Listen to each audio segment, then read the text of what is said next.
Chères lycéennes, chers lycéens, bonjour. Nous revoilà pour le deuxième cours qui consiste donc à l'importance des outils linguistiques au service de l'intention communicative dans l'appel. Alors, vous avez ici le plan. Nous allons voir d'abord rappeler les principaux enseignements des cours précédents, réinventorier et étudier les ressources employées dans le texte du directeur de l'UNESCO et comprendre l'enjeu de l'appel à la visée et la visée communicative de l'auteur à travers le choix des ressources qu'on appelle aussi les moyens linguistiques ou les outils linguistiques ou la grammaire, ce que vous avez l'habitude de voir en classe. Premier appel. Un appel donc est un texte principalement argumentatif qui cible un récepteur ou des récepteurs pour le faire réagir ou les faire réagir. On a vu la dernière fois qu'ils peuvent être plusieurs et les faire participer à une cause commune. Il a pour visée de convaincre, de persuader afin bien sûr de réagir. Le deuxième rappel, c'est pour atteindre donc son objectif, l'auteur adopte des stratégies argumentatives, c'est-à-dire qu'ici l'auteur va devoir mobiliser ou bien va devoir utiliser des outils pour pouvoir justement rédiger son appel ou bien son texte exhortatif. Donc des démarches ou des façons de convaincre qui sont rendues possibles grâce à des choix de moyens linguistiques adéquats qui conviennent à sa stratégie. C'est-à-dire, il a besoin de ce qu'on a vu la dernière fois. On va les voir aujourd'hui dans les détails maintenant. Donc, dans la première partie, on va voir dans le constat d'une situation jugée négative, il va utiliser principalement un vocabulaire péjoratif ou bien un vocabulaire négatif. Ça dépend ce que vous avez l'habitude de voir en classe. Péjoratif veut dire négatif. Donc, ou bien aussi qui sont connotés négativement, c'est-à-dire ils n'ont pas le sens directement négatif, mais on va sous-entendre la négation. Donc, ils vont prendre un sens négatif dans notre contexte ici, il est justement connoté négativement. Alors, l'intention explicite, c'est-à-dire son intention, première intention, c'est de décrire un état et faire un constat. C'est la première intention. Et il y a aussi une intention implicite qui n'est pas dite, c'est justement pour inciter le lecteur, pour inciter les personnes à réfléchir et à comprendre ce constat négatif.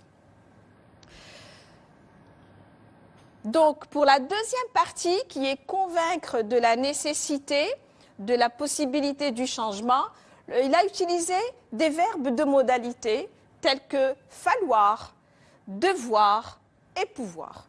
Maintenant, nous allons voir justement juste le verbe falloir dans ce cas-là. Vous remarquez ici qu'il est d'abord un verbe impersonnel, c'est-à-dire le « il » ne renvoie pas à une personne. Il est impersonnel, c'est pour cela qu'on appelle un verbe impersonnel. Vous remarquez aussi que le verbe qui vient après, il est, regardez, il faudrait pour cela qu'elles unissent, ou bien que l'humanité puisse, il faut que l'humanité puisse. Donc ici, vous remarquez qu'il a utilisé le subjonctif. Bien, donc vous remarquez, il faut que, je mets un subjonctif. Pourquoi ? Bien, le destinataire ici ne va pas s'engager directement, il va insister beaucoup plus sur l'action. D'accord, qui est, elle, le plus nécessaire dans notre cas. Toujours la visée, toujours l'objectif, il ne faut pas l'oublier. Pourquoi il a utilisé le verbe falloir? C'est pour convaincre dans le but d'inciter à agir. Maintenant, nous allons passer au deuxième verbe de modalité, qui est le verbe devoir. Vous remarquez ici qu'il y a le verbe doit, demeurer doit, être doit, faire. Ici, le verbe qui va suivre, il est à l'infinitif. Si on veut rappeler la règle, deux verbes qui se suivent, le deuxième se met à l'infinitif. Bien. Donc ici, il va insister sur l'obligation. On doit, on est obligé ici de rendre proche cet autre, c'est-à-dire on doit rapprocher la personne qui est éloignée, c'est-à-dire on doit rapprocher celui qui n'existe presque pas pour nous, on doit le prendre en considération. Donc quel est l'objectif ici? Justement, c'est de persuader, c'est-à-dire on va sentir ici, on va accéder à ces sentiments lorsqu'on va parler de cet autre, lorsqu'on va parler de ses conditions sociales, etc. On va toucher ces sentiments, d'où le verbe persuader. Maintenant, on va passer au troisième point qui est le verbe pouvoir. Alors, vous qui êtes donc, voilà, il va utiliser d'abord l'énonciataire. Il va s'adresser à l'énonciataire, à vous, et va lui dire vous pouvez, donc peut faire. Donc le verbe pouvoir ici va donner au lecteur le sens de c'est possible. Vous êtes capable de faire quelque chose. Donc on met l'accent sur la possibilité de l'action. Il ne faut pas se dire qu'on ne peut pas. Non, au contraire, vous pouvez changer la situation, vous pouvez améliorer la situation. L'objectif ici, c'est convaincre dans le but, toujours, il ne faut pas oublier la visée, c'est que le but, c'est d'inciter à agir. Nous verrons aussi, alors nous pourrons, ensemble, on est capable, on va pouvoir rendre possible cette tâche-là. Et on va finir cette première partie par une activité d'application, par un exercice d'application. Complétez l'énoncé ci-après par les verbes de modalité qui conviennent. Alors, je vous laisse un petit moment, je lis avec vous pour vous accompagner. Donc, réduire le nombre de personnes contaminées au Covid-19. Pour cela, les citoyens obéir aux règles de confinement et respecter les gestes barrières. Ainsi, ils être protégés et éviter de mettre en danger la vie de leurs proches. Donc ici, vous l'aurez donc certainement trouvé. Alors la correction de l'application, il faut, on va mettre le verbe ici, falloir. Pour cela, ils doivent obéir. C'est une obligation, on doit obéir aux règles de confinement. Ainsi, la conséquence, on est capable de nous protéger et de protéger nos semblables. Donc ici, on a utilisé le verbe falloir, le verbe devoir et le verbe pouvoir. On passe maintenant à la deuxième partie de notre leçon. C'est l'intention, l'incitation à entreprendre une action, à agir. On va passer au verbe performatif. Donc ici, nous allons retrouver le verbe performatif. J'appelle donc aujourd'hui chacun d'entre vous. Regardez ici, nous avons l'énonciateur qui est le je. Que fait-il le je? Il appelle, mais il appelle qui? Il appelle chacun de vous. Donc ici, on l'appelle, comme j'ai dit encore la dernière fois, le verbe performatif. Il va mettre l'action sur le verbe en lui-même, c'est-à-dire appelle, dès que le verbe en lui-même n'a pas besoin d'autre chose. Lorsque je dis je prie, c'est-à-dire ici, je vous prie, déjà ici, je lance une prière à travers le verbe. Donc, voilà, nous avons ici le destinateur, le verbe qui est au présent et ainsi que le destinataire. Donc, nous avons l'injonction directe. Elle est exprimée par l'utilisation justement de l'impératif. L'impératif, vous avez ici qui va exprimer une injonction directe, souvent liée à l'urgence de l'action. Lorsque je vais dire « offrez-lui », ici, normalement, c'est un ordre, en fait, une proposition. On ne va pas ici, donc chaque verbe va avoir justement une action attendue. Vous remarquez ici que lorsque j'utilise le verbe « penser à un autre », regardez, « penser à un autre », qu'est-ce que je vais toucher ici? Je vais penser à une action qui est abstraite. Lorsqu'on va penser à quelqu'un, ce n'est pas quelque chose que je vais faire, mais plutôt dans la pensée. C'est une action qui est abstraite. Lorsque je dis, par exemple, « offrez », justement, c'est l'action. Ici, c'est une action qui est concrète. Et lorsque j'utilise également le verbe contribuer, là, je suis dans la conséquence, c'est-à-dire c'est le résultat qu'on va atteindre. Regardez, contribuer ainsi à l'effort. Bien. Donc, toujours ici, je suis dans l'exhortation. Nous avons également un autre rapport.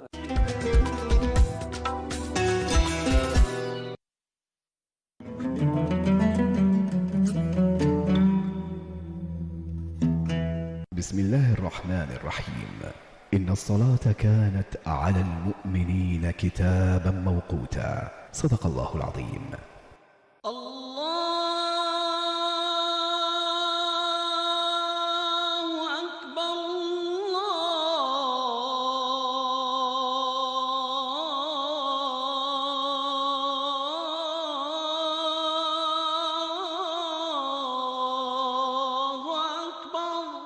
أشهد أن لا إله إلا الله أشهد أن لا إله إلا الله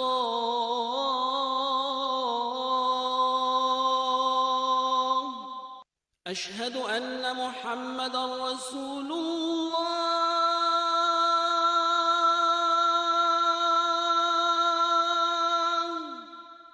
أشهد أن محمدا رسول الله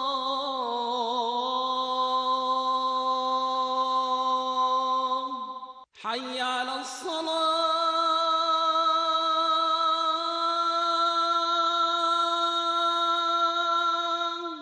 حي على الصلاة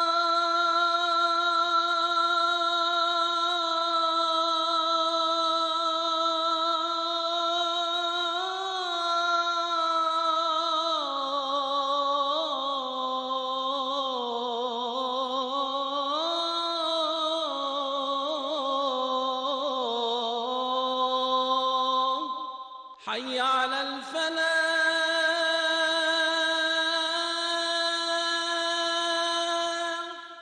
حي على الفلاح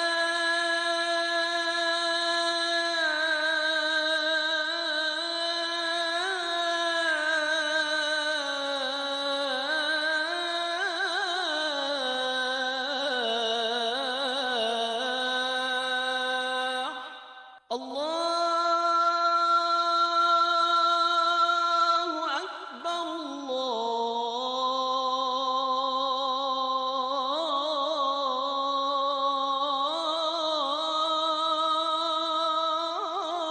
الله أكبر لا إله إلا الله اللهم رب هذه الدعوة التامة والصلاة القائمة آت محمدا الوسيلة والفضيلة والدرجة الرفيعة وابعثه اللهم مقاما محمودا الذي وعدته.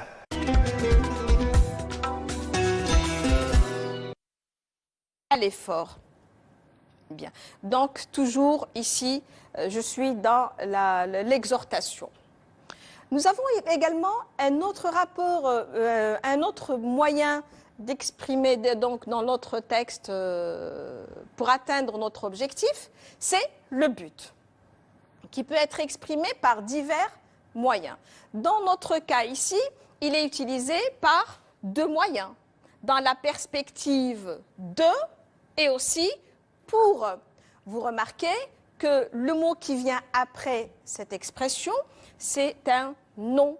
Regardez, dans la perspective d'un avenir ou bien pour la paix.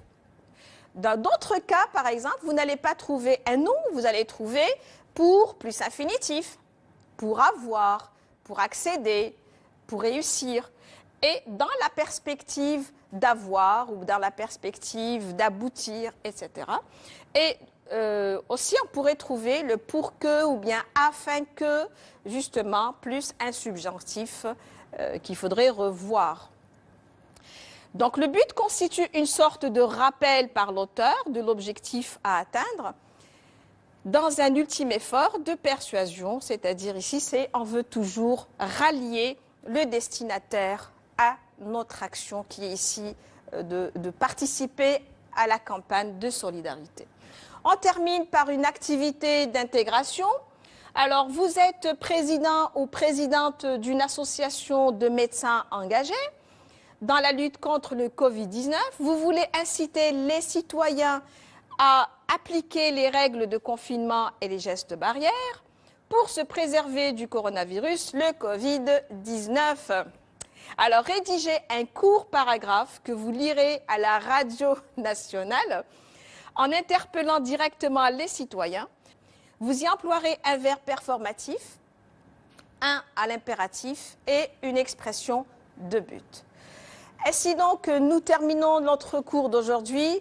Je vous remercie de votre attention et on se dit à la séance prochaine.